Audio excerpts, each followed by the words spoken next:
Assalamualaikum warahmatullahi wabarakatuh. Innal hamdalillah nahmaduhu wa nasta'inuhu wa nastaghfiruh wa na'udzu billahi min shururi anfusina wa sayyiati a'malina. Man yahdihillahu fala mudilla lahu wa man yudlil fala hadiyalah. Asyhadu an la ilaha illallah wahdahu la syarika lah wa asyhadu anna Muhammadan 'abduhu wa rasuluh. Allahumma salli wa sallim wa barik ala nabiyyina Muhammad wa ala alihi wa sahbihi wa sallama tasliman katsira. Ya ayyuhalladzina amanu taqullaha haqqa tuqatih wa la tamutunna illa wa antum muslimun. Ya ayyuhalladzina amanu taqullaha wa qulu qawlan sadida yuslih lakum a'malakum wa yaghfir lakum dhunubakum wa man yuti'illaha wa rasulahu faqad faza fawzan 'azima. Amma ba'du. Ma'asyiral muslimin wal muslimat rahimani wa rahimakumullah. Kepada bapak-bapak, ibu-ibu jamaah salat zuhur Masjid Ar-Rahman yang dirahmati oleh Allah Subhanahu wa taala. Alhamdulillah, kita bersyukur kepada Allah Subhanahu wa taala atas limpahan nikmat-Nya yang Allah karuniakan kepada kita semuanya, sehingga pada siang hari ini kita bisa hadir kembali di Masjid Ar-Rahman ini untuk melaksanakan ibadah salat duhur berjamaah, kemudian dilanjutkan sejenak untuk mengikuti pengajian yang ada di Masjid Ar-Rahman ini. Mudah-mudahan kehadiran kita benar-benar menambah catatan amal soleh, amal ibadah kita di sisi Allah Subhanahu wa taala. Mudah-mudahan kita termasuk orang-orang yang dimudahkan oleh Allah untuk masuk ke dalam surganya, karena kita selalu dan senantiasa mengikuti pengajian, hadir di majelis-majelis ilmu yang penuh rahmat dan barakah dari Allah Subhanahu wa taala. Ma'asyiral muslimin, siang ini materi dengan kitab Mujibatul Jannati fi Daw'is Sunnah, yaitu 60 amalan-amalan pembuka pintu surga sesuai sunnah Nabi sallallahu alaihi wasallam. Jadi di antara kita masuk ke dalam surga adalah dengan amal soleh, sebagaimana dalam ayat innal ladzina amanu wa 'amilus solihati kanat lahum jannatul firdausi nuzula. Sesungguhnya orang-orang yang beriman dan orang-orang yang beramal soleh, bagi mereka mendapatkan surga Firdaus sebagai tempat tinggalnya abadi untuk selama-lamanya. Jadi surga Firdaus akan bisa kita raih, kita dapati dengan iman dan amal saleh. Walaupun surga itu adalah surga yang tertinggi yang ditempati oleh Rasulullah sallallahu alaihi wasallam. Tapi meskipun demikian, Allah telah menjanjikan bagi orang-orang yang beriman selain Nabi sallallahu alaihi wasallam juga bisa menempati surga Firdaus. Dan kita termasuk insyaallah dan mudah-mudahan berharap kepada Allah masuk di dalamnya. Jadi iman dan amal soleh adalah merupakan syarat masuk ke dalam surga. Iman kepada Allah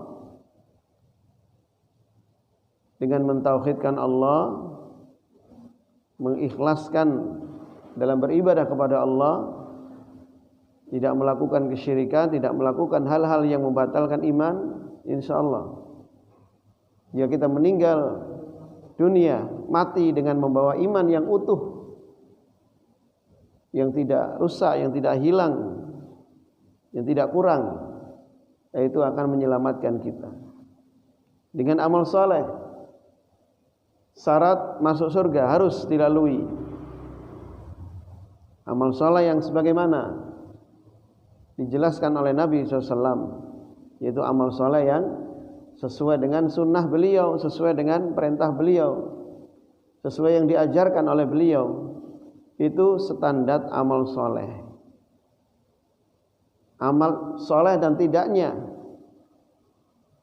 adalah diukur dengan syariat, bukan diukur dengan akal dan hawa nafsu. Orang itu dikatakan dia beramal soleh. Ukurannya apa? Syariat, bukan akal dan hawa nafsu. Orang itu dikatakan sebagai orang-orang yang tidak beramal soleh, ya, memiliki amal yang buruk. Ukurannya apa kamu ngomong seperti itu? Ukurannya adalah syariat. Ukurannya adalah perintah Allah dan Rasul-Nya. Itulah yang menjadi ukuran standar amal soleh yang kita lakukan. Banyak orang yang beramal soleh tapi standarnya tidak ada, tidak dikatakan sebagai amal soleh. Kemudian masuk ke dalam surga. Yang ketiga, syaratnya adalah dengan rahmat Allah, dengan ampunan dan rahmat Allah. Dalam ayat, walaula fadlullahi alaikum wa rahmatuhu ma zaka minkum min ahadin abada walakinallaha yuzakki man yasha. Yang artinya, seandainya tidak ada karunia dan rahmat Allah, maka Allah tidak akan mensucikan salah satu di antara kalian untuk selama-lamanya. Tetapi Allah lah mensucikan kepada orang-orang yang dikehendaki. Ini artinya bahwa Allah mensucikan itu, Dia membersihkan dari dosa-dosanya, mengampuni kesalahan-kesalahannya, memaafkan semua kesalahannya. Dan Allah memberikan rahmat kepadanya, lalu Allah memasukkan dia ke dalam surga. Jadi ketiga syarat ini harus kita lalui apabila kita ingin masuk ke dalam surganya Allah Subhanahu wa taala. Selain ketiga syarat ini nampaknya tidak ada. Ya, nampaknya tidak ada. Baik, ma'asyiral muslimin rahimani wa rahimakumullah. Melanjutkan kitab 60 amal ibadah pembuka pintu surga sesuai dengan sunnah. Yang kemarin melanjutkan yang membahas tentang tilawatul Quran wal amalu bihi. Jadi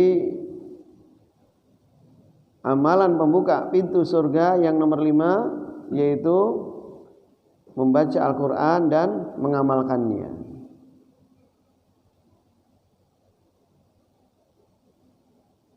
Penjelasannya kemarin sampai dijelaskan dari Al-Hadis an Jabir radhiyallahu an anin Nabi sallallahu alaihi wasallam Al-Qur'anu musyaffa'un wa hamilun musaddaqun man ja'alahu amamah qadahu ilal jannah wa man ja'alahu khalfa dhahrihi saqahu ilan nar. Yang artinya bahwasanya Al-Quran adalah merupakan musaffa, penolong. Ya, Al-Quran adalah penolong. Wa mahilun musaddaqun. Dan Al-Quran sebagai wa mahilun musaddaqun adalah sebagai pembela. Sebagai pembela. Al-Quran akan membela orang-orang yang membaca dan mengamalkannya dan akan menjadi hujjah besok pada hari kiamat. Dia sebagai pembela atau pendebat yang jujur. Khasmun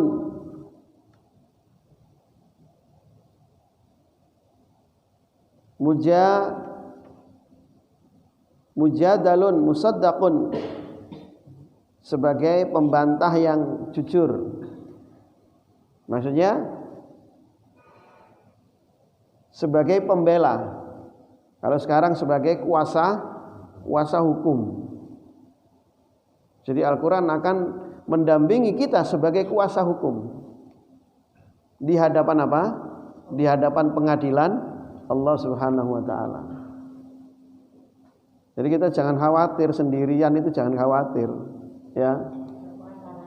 Karena yang akan menemani kita, yang akan mengantarkan kita sampai ke negeri akhirat dengan selamat, sampai di hadapan Allah dengan selamat, sampai masuk ke dalam surganya dengan selamat adalah amal ibadah kita. Di antaranya adalah membaca dan mengamalkan Al-Quran.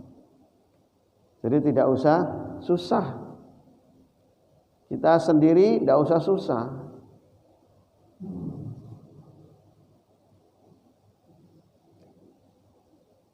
Barang siapa yang menjadikan Al-Quran sebagai imamnya,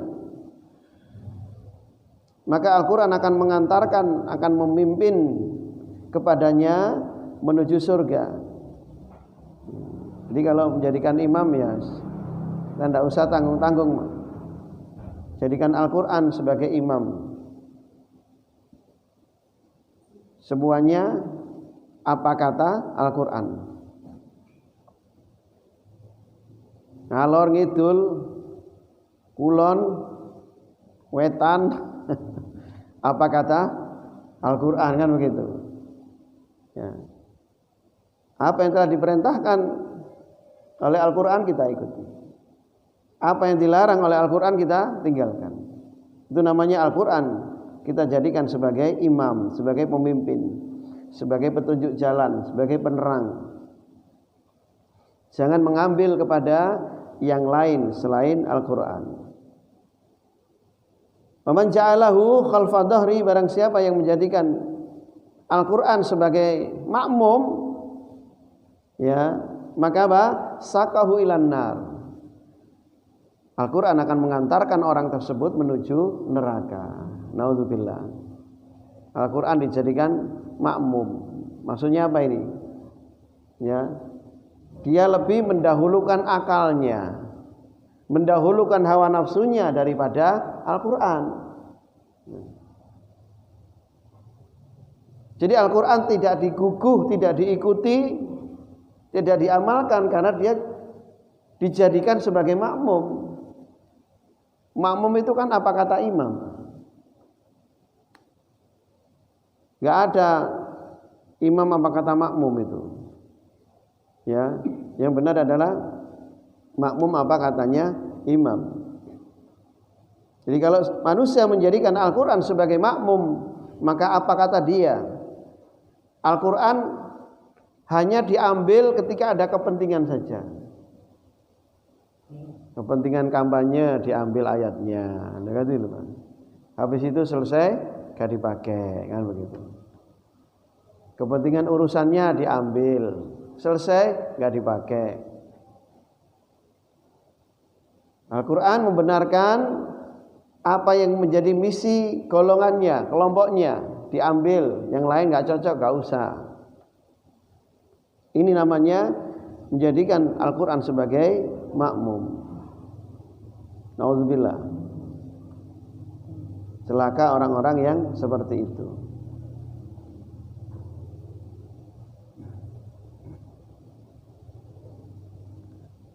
Waradat fadailu li ba'dil ayat awis suwar wa annaha min asbabi dukhulil jannah. Aw man qara'aha bunyalahu qasrun fil jannah. Di antara sebagian ayat yang ada dalam Al-Quran memiliki keutamaan. Dan juga di dalam Al-Hadis dijelaskan Wal Qur'anu hujjatun laka au 'alaika. Al-Qur'an sebagai pembelahmu atau sebagai musuhmu. Dalam al-hadis diriwayatkan oleh Imam Muslim. Al-Qur'an nanti akan menjadi pembela atau sebaliknya sebagai musuhmu, tergantung bagaimana sikapmu kepada Al-Qur'an. Adapun Al-Qur'an sebagai pembelamu, idza tawassalta bihi ila Allahi wa qumta biwajibi hadzal Qur'anil azim min tasdiq bil akhbar wa imtisal awamirihi wa istinabi nawahi wa ta'dimi hadzal Qur'anil karim wa ihtiramihi fa fi hadhil hal yakunu hujjatan laka.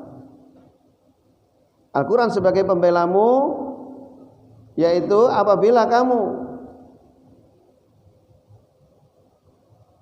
bisa melaksanakan apa yang diwajibkan di dalam Al-Qur'an, membenarkan kabar-kabar yang ada di dalam Al-Qur'an seluruhnya, mengimani seluruhnya, melaksanakan semua perintah yang ada di dalamnya, menjauhi semua larangan, mengagungkan Al-Qur'an, menghormati Al-Qur'an, memuliakan Al-Qur'an,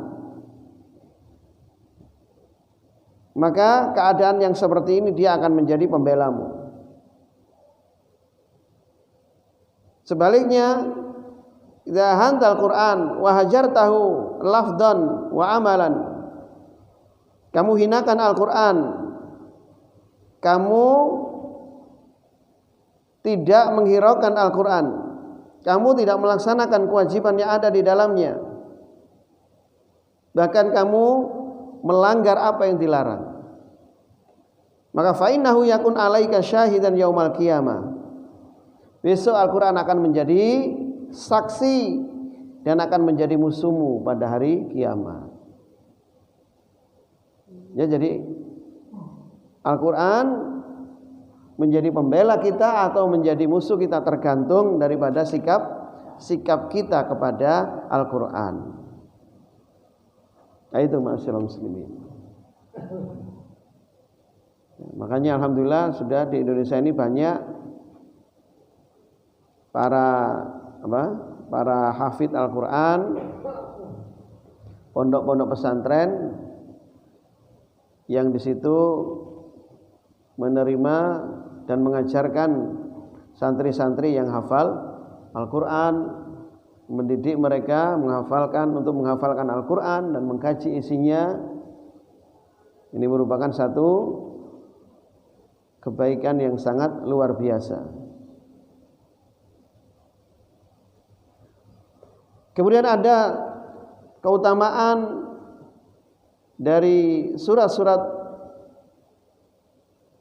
di dalam Al-Qur'anul Karim. Keutamaan Al-Qur'an tersebut, yang pertama ayatul kursi. Ayat kursi itu ayat apa sih, Pak? Ya, itu surat Al-Baqarah 255. Itu ayat kursi. Mungkin kalau dulu nggak ngerti kita, Pak, ya, dipikir ayat ada kursinya.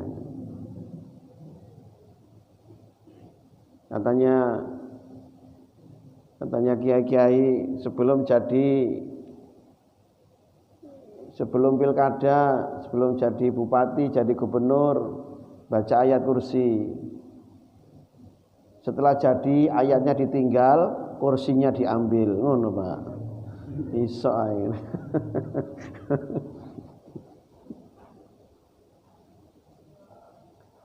An Abi Umamah radhiyallahu anhu qala Rasulullah sallallahu alaihi wasallam. Rasulullah sallallahu alaihi bersabda, "Man qara'a ayatal kursi fi duburi kulli salatin maktubatin lam yamna'hu min dukhul jannah illa ayyamuta." Ini keutamaan yang ada dalam Al-Qur'an, keutamaan surat Al-Qur'an. Dijelaskan di dalam hadis. Yang pertama surah Al-Baqarah 255 atau ayat kursi. Siapa yang membaca ayat kursi tiap-tiap selesai salat wajib Tidak ada yang mencegah dia masuk ke dalam surga kecuali dia mati. Jadi orang yang membaca ayat kursi tiap selesai sholat wajib, maka dipastikan orang itu apabila meninggal masuk surga. Tadi kira-kira baca ayat kursi enggak Pak setelah sholat zuhur ini? Nah, ngono itu. Lali. Oh baru sekarang ya tahu sampaikan. Nah, sekarang dibaca dalam hati pelan-pelan. Barusan saja ditanya sudah tidak diamalkan. Gimana seperti ini? Jadi diusahakan ya. Bagaimana di mana tempatnya membaca ayat kursi tiap selesai salat wajib di mana? Selesai apa? Ya yang penting yang jelas selesai salam, Bu. Kalau sebelum salam ini namanya belum selesai sholat. Adanya setelah membaca tasbih 33 itu loh. Membaca alhamdulillah 33. Membaca takbir 30. Setelah itu kan ditambah satu, la ilaha illallah wahdahu la syarikalah lahul mulku wa lahul hamdu wa huwa ala kulli syai'in qadir. Setelah itu Pak membaca ayat kursi itu urutannya seperti itu. Atau sebelum itu ya monggo, tapi yang lebih sahih adalah setelah zikir 33 itu yang benar seperti itu. Ya mudah-mudahan bisa kita continue seperti ini. Jadi amal ibadah itu tergantung daripada istiqomahnya. Ini kalau ini sekali saja bagaimana? Sekali saja bagaimana hukumnya? Enggak ada artinya ini. Ya, yang jelas ini tiap selesai sholat. Enggak ada sekali. Ya kalau orang membaca sekali saja, ya mudah-mudahan kita berharap dia termasuk masuk surga. Lalian ya, lali terus saya. Membaca ayat kursi tidak sempat-sempat. Kemudian ayat kursi bisa digunakan untuk meruqyah, ya, untuk mengusir apa? Mengusir jin, setan dan sebagainya. Keutamaannya di situ. Dan ini dibaca ketika zikir pagi dan petang. Di awal itu membaca ini. Kemudian yang kedua surah Tabarakalladzi biyadihil mulk, surah Al-Mulk. Dalam al-hadis qala Rasulullah SAW, Rasul bersabda, suratun minal Qur'an mahiyya illa salasuna ayatan khasamat an sahibiha hatta adkhalat hul jannatu wa hiya tabaraka. Surat yang ada dalam Al-Qur'an, ayatnya berjumlah 30 ayat. Dia akan menjadi pembela orang yang membacanya dan akan mengantarkan ayat tersebut masuk ke dalam surga. Wahia tabarakalladzi biyadihil mulku wa huwa ala kulli syai'in qadir. Iya, memang seperti itu. Keutamaannya seperti itu. Dalam al-hadis yang lain, surat ini akan apa? Syafaat li rajulin, akan memberi syafaat pada seseorang, diampuni dosa-dosanya ketika dia membaca ini. Memang berat ini karena agak panjang suratnya, ya. Dalam al-hadis yang lain dijelaskan, man qara'a tabarakalladzi biyadihil mulku kullalailatin. Nah, ini tiap malam dibaca. Iso kira-kira sih. Gaya itu ay. Mana'ahullahu biha min azabil qabri. Dia bebas dari siksa kubur loh. Ayo, soro ndok ndi? Soro ndok kuburan atau soro ndok tempat tidur? Pilih mana, Pak, Bu? Pilih. Karena pemilih gak moco tapi bebas dari siksa kubur. Waduh, Pak, ya apa iki? Bayar apa ini? Jadi dibaca ini tiap hari. Memang gimana? Memang seperti ini ya. Jaminannya seperti itu. Ya. Lisensinya dari Nabi SAW seperti itu. Istilahnya gitu, kita dikasih dikasih voucher, kasih tiket, tapi mahal sekali ini. Pengamalannya sangat berat. Mungkin kita cuma sekali saja, wis meneh kapok rasanya. Ya ndak begitu, tapi tetap berusaha. Wa kunna fi ahdi Rasulullah SAW nusamiha almania. Kami di zaman Nabi, surat ini disebut nusamiha almania, surat yang bisa mencegah, menahan dari siksa kubur. Jadi siapa yang membaca setiap malam, dia dianggap membaca banyak Al-Quran wa taubat, dan dia dianggap sebagai orang-orang yang senantiasa bertaubat.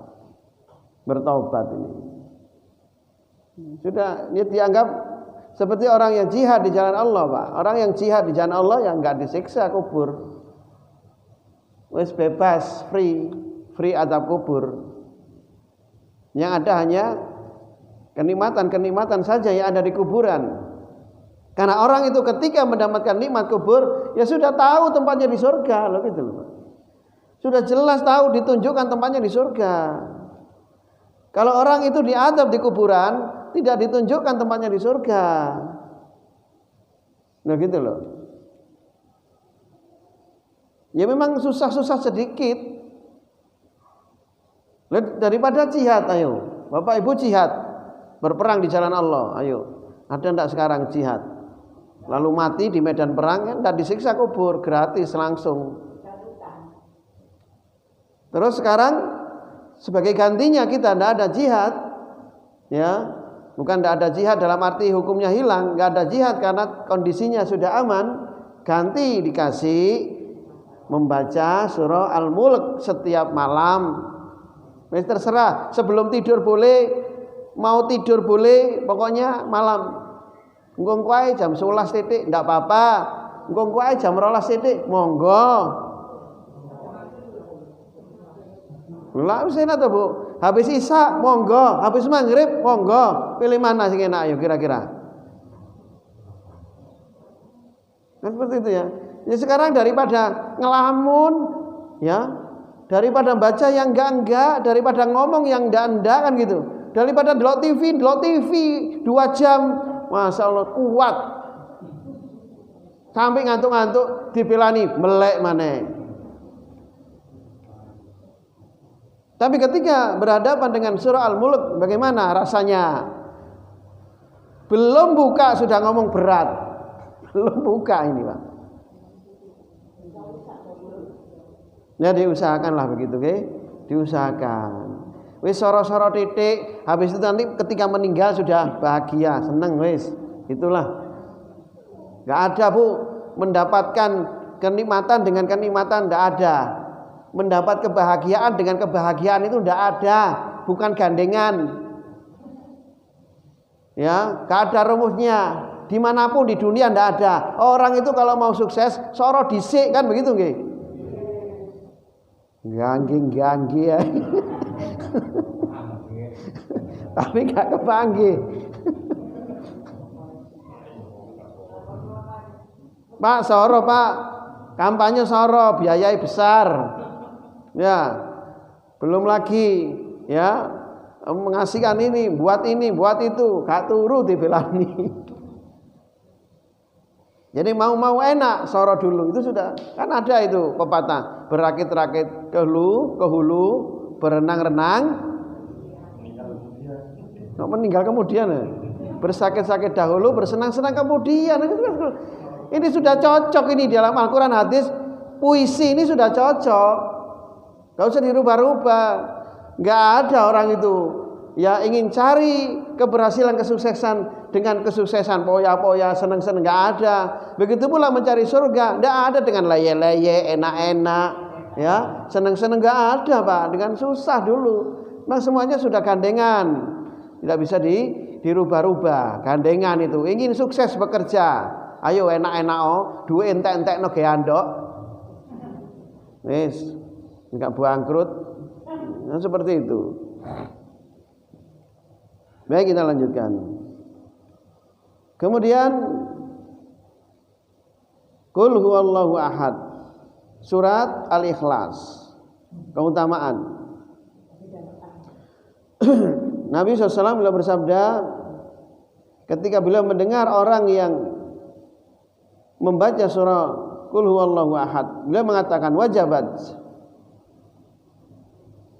Qultu, aku mengatakan, kata Abu Hurairah, ma wajabat, apa yang wajib ya Rasulullah, apa yang harus?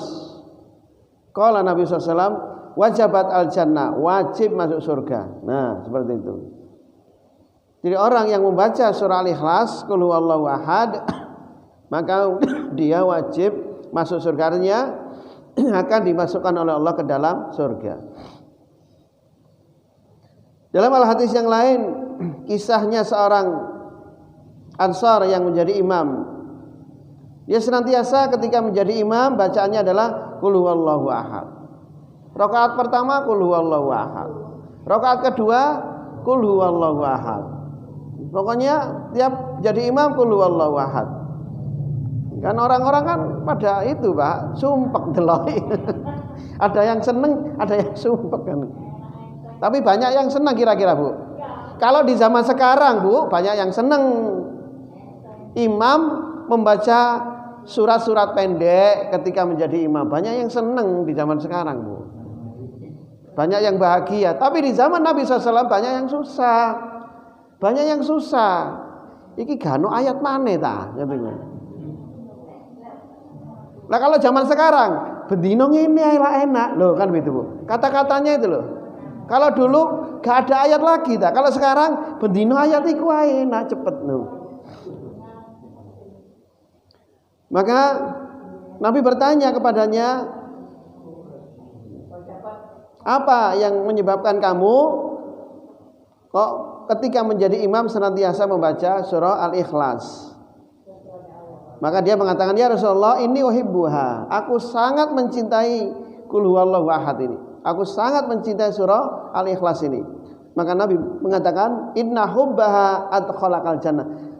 Sesungguhnya cintamu kepada surah Al-Ikhlas ini yang menyebabkan kamu masuk ke dalam surga. Bukan karena kalau kita cintanya karena surat itu pendek.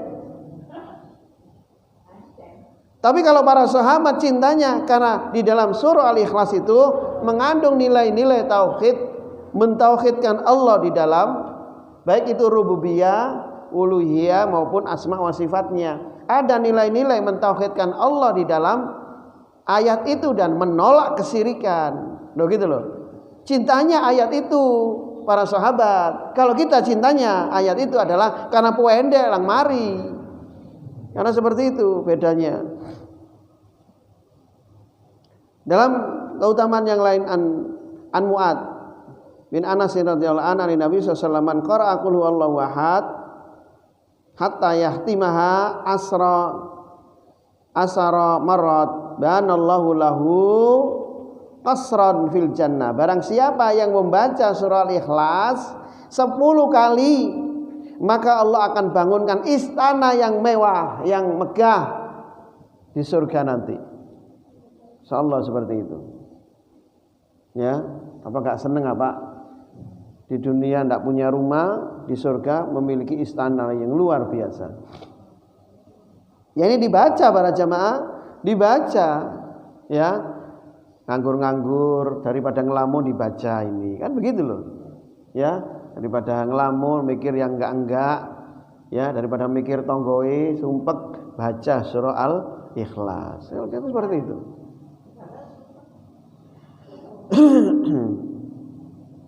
Kemudian juga keutamaan daripada surah Al-Ikhlas ini, ya, dijelaskan bahwa surah Al-Ikhlas ini ta'dilu sulusal Quran, setara dengan yaitu sepertiga Al-Quran. Apabila orang membaca Al-Ikhlas atau Qul huwallahu ahad ini 3 kali, maka dia sama dengan apa?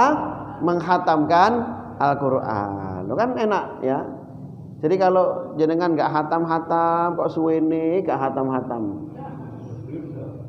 ya, baca saja surah Al-Ikhlas tiga kali, tapi ya tetap terus dihatamkan.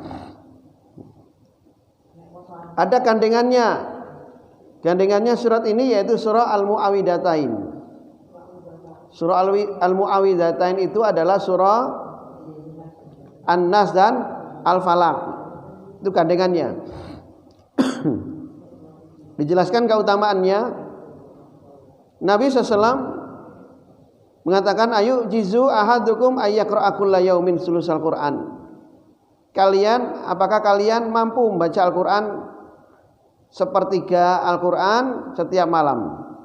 Ya, tahukah kalian, ya, ada ayat yang apabila kalian itu membaca, maka sama dengan membaca sepertiga Al-Qur'an. Maka Rasulullah mengatakan, yaitu qul huwallahu ahad. Bunda dalam riwayat yang lain, siapa yang membaca qul huwallahu ahad atau Al-Ikhlas 3 kali, membaca Al-Falaq 3 kali, membaca surah An-Nas 3 kali di waktu pagi dan petang, maka kafathu min kulli syai'in. Allah akan mencukupi orang itu dari segala sesuatunya. Mencukupi di sini adalah melindunginya. Melindungi dari segala sesuatu. Melindungi dari kejahatan makhluknya, baik jin manusia. Jadi orang-orang yang hasud, orang-orang yang jahat, orang-orang yang membencinya, orang-orang yang dendam, orang-orang yang akan mencelakakannya, rizkinya, pekerjaannya, semuanya akan dicukupi. Tidak ada yang dikhawatirkan para jamaah. Apabila kita bisa mengamalkan, membaca ini masing-masing 3, Al-Ikhlas, An-Nas, Al-Falaq, masing-masing 3 kali pada waktu pagi dan petang, yaitu yang terangkum di dalam zikir pagi dan petang itu, pagi dan sore, itu jangan khawatir. Hidup akan dijamin, akan dilindungi oleh Allah Subhanahu wa taala. Seperti presiden, Pak, kemana-mana kan ada pengawal, ada pamres, ada pengawal, ada pokoknya, ya seperti itu hakikatnya. Tapi bukan manusia yang melindungi, bukan manusia yang menjaga, tapi langsung Allah Subhanahu wa taala. Kalau Pak Presiden dikawal oleh para pengawalnya, mungkin dari kejahatan manusia, kan begitu. Tapi kalau kita dikawal Allah, tidak hanya dari kejahatan manusia, tapi dari kejahatan setan, jin dan sebagainya, tidak akan bisa mengganggu kita. Tidak akan berani mengganggu kita. Tidak ya. Ya, waktunya Bapak-bapak, Ibu-ibu cukup. Insyaallah nanti kita lanjutkan yang akan datang. Jadi mudah-mudahan yang kita kaji, yang kita bahas pada siang hari ini, khususnya amal ibadah sebagai pembuka pintu-pintu surga, bisa kita amalkan. Yang diperintahkan, yang bisa kita amalkan semampu kita, sekuat tenaga kita, sesuai dengan kemampuan masing-masing, dan yang dilarang kita tinggalkan. Mudah-mudahan bermanfaat. Kita akhiri. Subhanakallahumma wa bihamdika asyhadu an la ilaha illa anta astaghfiruka wa atubu ilaik. Assalamualaikum warahmatullahi wabarakatuh.